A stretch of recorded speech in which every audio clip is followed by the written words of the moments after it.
નમસ્કાર. એક થોડી મન કી બાત. આપણે ત્યાં માણસની જિંદગીની 5 અવસ્થા આપણે બધાએ જાણીએ સમજીએ કે ભાઈ બાલ્યાવસ્થા, કિશોરાવસ્થા, યુવાન અવસ્થા, પ્રૌઢાવસ્થા અને વૃદ્ધાવસ્થા. એમાં જે કિશોર અવસ્થા જે છે એને આપણે તે શબ્દ છે અસ્તિત્વમાં, સગીર અને સગીરા એવું કહીએ આપણે. અને એવી ઉંમર સુધીના બાળકો, બાલ્યાવસ્થા અને કિશોરાવસ્થા, સગીર અવસ્થા સુધીના બાળકોના અધિકારોના રક્ષણ માટે અમુક કાયદાઓ અમલમાં છે. એની ઉપર અત્યાચાર ન થાય, બાળમજૂરી બાળકો પાસે ન કરાવાય, બાળ લગ્ન કરવા પણ ગુનો બને છે. જરૂરી છે આ દેશમાં. પણ ધીરે ધીરે સમય જતાં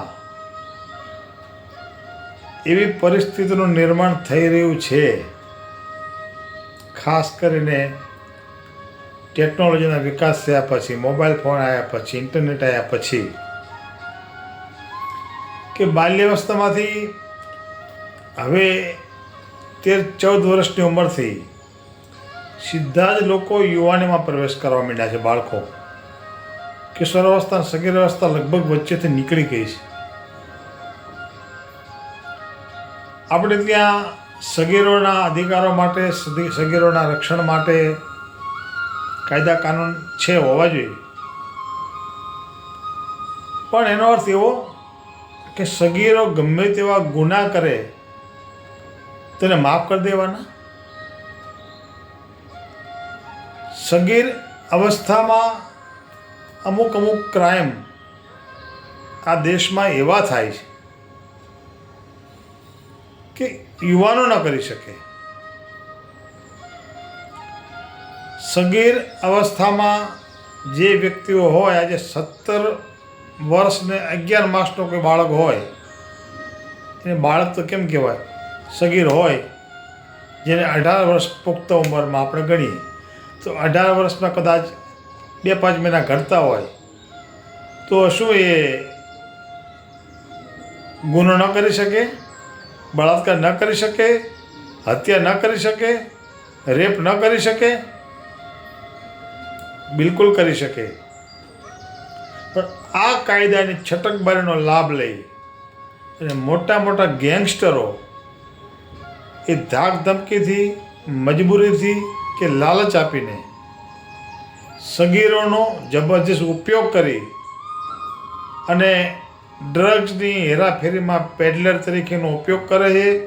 અને 302 ને 376 જેવી હિચકારા કૃત્યો સગીરો પાસે કરવામાં આવે છે. આજનો સગીર નાબાલિગ નથી. સગીરાઓ પણ પેડલર તરીકે ડ્રગ્સની હેરાફેરીમાં સગીરાઓ તો સગીરો કરતાં પણ વધુ સક્રિય છે. સગીર 302 કરે, ખૂન કરે, હત્યા કરે કોઈની, તો એના માટે કાયદો લાગુ ન પડે આપણો આઈપીસીનો. એને પોલીસ હાથકડી ન પહેરાવી શકે, પોલીસ એને ડરાવી ધમકાવી ન શકે, પોલીસ એને જે તે સંબંધિત કોર્ટમાં રજૂ ન કરી શકે. એને જ્યુવેનાઇલ કોર્ટ કે જ્યુવેનાઇલ બોર્ડ આવે છે, એમાં 2 સભ્યો હોય ને ન્યાયાધીશ હોય, એની સામે રજૂ કરવામાં આવે. એને જેલમાં ન મોકલી શકાય, એને ઓબ્ઝર્વેશન હોમમાં રાખવામાં આવે, રિમાન્ડ હોમમાં રાખવામાં આવે, શિક્ષણ આપવામાં આવે, એનો માનસિક અભ્યાસ કરી સુધારવાની તક આપવામાં આવે. કાયદાઓ સમાજના, દેશના હિતમાં જ હોય છે. પણ સામાન્ય કોઈ ગુનો એનાથી થઈ ગયો હોય, નાની મોટી ચોરી થઈ ગઈ હોય, નાનો મોટો ઝઘડો થઈ ગયો હોય, સામાન્ય ગુનો જેને કહી શકાય તો બરાબર છે. પણ આવા ગુનેગારોને ગમે તેવડો ગુનો કરે તો બક્ષવાના, એવો કેવો કાયદો આપણો? એની વિરુદ્ધમાં કાર્યવાહી ન થાય? મારો કહેવાનો આશય કે સગીરો માટેની ઉંમરની મર્યાદા કે એના માટેના કાયદામાં ફેરફાર કરવાનો સમય પાકી ગયો છે. જો સગીરને સગીર ગણી અને કોઈ પણ ગુનામાં સજા ન કરી શકાતી હોય કે એની વિરુદ્ધમાં કાર્યવાહી ન થતી હોય તો એની ગુનો કરાવવામાં એની પાછળ, પડદા પાછળ જે છે એની વિરુદ્ધમાં કાર્યવાહી કરો. સગીરને જો સજા ન થઈ શકતી હોય, સજા એની વિરુદ્ધમાં કાર્યવાહી ન થઈ શકતી હોય તો ધીરે ધીરે હવે સગીરની જે 18 વર્ષની ઉંમરની વય મર્યાદા છે એ 8ની કરી નાખવી પડે. સામાન્ય ગુનામાં માફ કરી શકાય, બાળક છે, નાનો છે, કિશોર છે એમ સમજીને.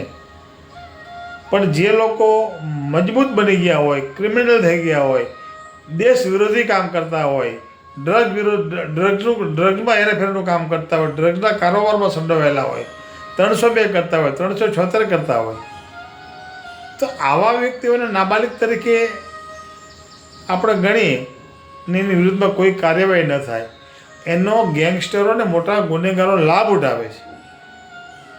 મોટા મોટા ગુનેગારોને ખબર હોય આ કાયદાની છટકબારીની, એટલે આવા બાળકોનો ઉપયોગ કરે છે.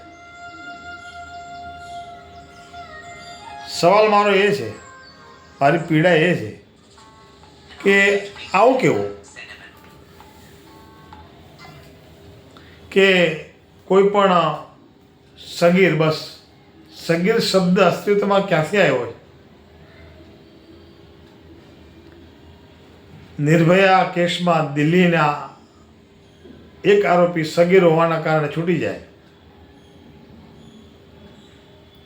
સગીરો આ તબક્કે હાલના સમયમાં જે ક્રાઇમ કરે છે એની કદાચ સમાજને કલ્પના નહીં હોય. નાની મોટી ચોરીઓ સગીરા કરે, સગીર કરે છે. મોબાઈલની ચોરી સગીર કરે છે. ડ્રગની હેરાફેરી સગીર કરે છે. નાની મોટી આવી મારામારીની ખૂનની આવી ઘટના બધી સગીરો કરે છે. તો જે તે વખતે કાયદો જ્યારે બનાવ્યો હશે ત્યારે બરાબર છે, પણ સ્માર્ટફોનના ટેકનોલોજીને આ બધું આવ્યા પછી એ લોકો ભૂલી ગયા છે કે અમે કિશોર કે સગીર અમે કહેવાય એમ. યુવાન બાલ્યાવસ્થામાં સીધા યુવાન બની જાય છે. એટલે સગીર હોવાનો ગેરલાભ લેવાનો, સગીર હોય એટલે ગુના કરવાની છૂટ, સગીર હોય એટલે એની વિરુદ્ધમાં કાર્યવાહી ન થાય. પોલીસ તંત્ર અને ન્યાયતંત્રના હાથ કાયદાથી બંધાયેલા હોય. હા, ઘણી બધી બાબતો એવી છે કે આમાં સગીરપણાનો લાભ આપવો જોઈએ એને, સુધારવાની તક આપવી જોઈએ. પણ અમુક ગુનાઓ 302 કે 376 કે દેશ વિરોધી કોઈ કૃત્ય કે ડ્રગ્સની બાબતમાં સંડોવાયેલા જે હોય એવા સગીરને બિલકુલ કોઈ તક કે લાભ ન આપવો જોઈએ. એટલું જ નહીં, હું તો ત્યાં સુધી કહીશ કે કદાચ એવું પણ થઈ શકે કે આજે કોઈ 16 કે 17 વર્ષની ઉંમરે ક્રાઇમ કરે તો એને 2 વર્ષ રિમાન્ડ હોમમાં કે ઓબ્ઝર્વેશન હોમમાં રાખી અને જ્યારે પુખ્ત થાય ત્યારે સેશન્સ કમિટીનો કેસ કરીને પછી 302નો કેસ ચલાવવાનો, પછી એને સજા થાય. નાબાલિગ તરીકે આજે 6 મહિના ઘટતા હોય 18 વર્ષમાં તે ગમે તે કરી શકે. જે સગીરો માટેના કાયદાઓ છે એ સગીરોના અધિકારોના રક્ષણ માટે છે, એની પર અત્યાચાર ન થાય એના માટે છે, નહીં કે ગુના કરવા માટે છૂટછાટ આપવા માટે, પરવાનગી આપવા માટે. મારું અંગત મંતવ્ય રજૂ કરું છું કે સગીરો માટે કડક કાયદો બનવો જોઈએ. અમુક ગુનાઓમાં એને માફ ન કરવો જોઈએ, અમુક ગુનામાં સગીર ન ગણવો જોઈએ, અને બીજા આરોપીઓની જેમ જ સજા થવી જોઈએ, સજા કરવી જોઈએ, કાર્યવાહી કરવી જોઈએ. અમુક ઘાતકી ગુના માટે સગીર હોય, યુવાન હોય, પ્રૌઢ હોય કે ગમે તે હોય, પણ આ છટકબારીનો લાભ લઈ અને અનેક ગુનાઓ દેશમાં બની રહ્યા છે અને લોકો સગીરોનો લાભ લઈને હાથો બનાવી અને ગુનાઓ આચરે છે.